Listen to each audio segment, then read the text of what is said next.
थकित को शांति का वचन, भाई भगत सिंह के द्वारा दिसंबर 21।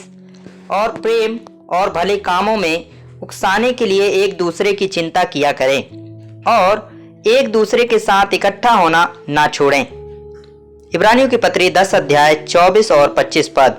यरदन को पार करने के बाद इजरायली लोगों को यरीहो के ऊंची दीवारों वाले शहर को जीतना था।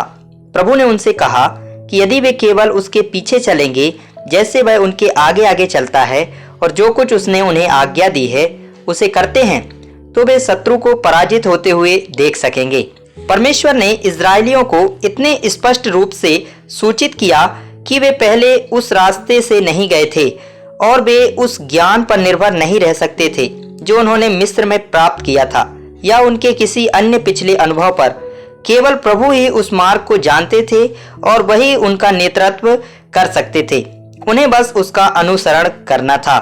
उसने कदम कदम पर यहोशू को अपनी योजनाओं के बारे में बताया और इजराइल की संतान जीत के प्रति अस्वस्थ हो सकती थी। जब उन्होंने स्पष्ट रूप से प्रकट की गई योजना का पालन किया, यहोवा ने उन्हें उनके और बाचा के संदूक के बीच एक दूरी रखने के लिए कहा।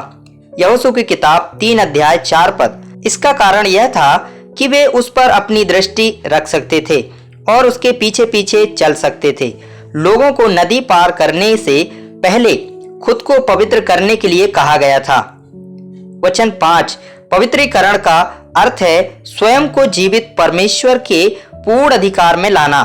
अपने आप पर, अपनी संपत्ति पर, अपनी संख्या पर या किसी अन्य मानवीय लाभ पर निर्भर रहने के बजाय हमें अपने जीवन का पूरा भार प्रभु को देना चाहिए।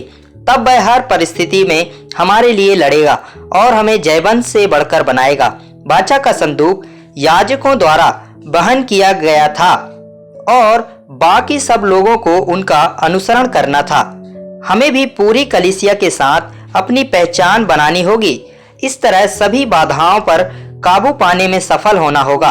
हमें अन्य विश्वासियों के साथ संगति में रहना चाहिए और कलीसिया के निर्माण में अपना पूरा हिस्सा लेना चाहिए।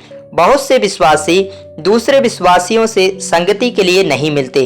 वे सिर्फ अच्छा संगीत और अच्छे संदेश सुनकर ही संतुष्ट हो जाते हैं, लेकिन वे उस संगति के मूल्य को नहीं जानते हैं जो हमारे पास में है। जब हम आराधना के लिए या प्रार्थना के लिए या उसके वचन के अध्ययन के लिए एक साथ मिलते हैं, रेडियो, टीवी या अच्छी पुस्तकों और पत्रिकाओं के संदेशों के माध्यम से यह सोचकर संगति से दूर ना रहें कि आपको पूर्ण आशीषें प्राप्त होगी। इस तरह आप केवल कमजोर और शक्तिहीन ही रहेंगे। हमारी सामर्थ्य और विकास एक दूसरे के साथ हमारी संगति पर निर्भर करते हैं।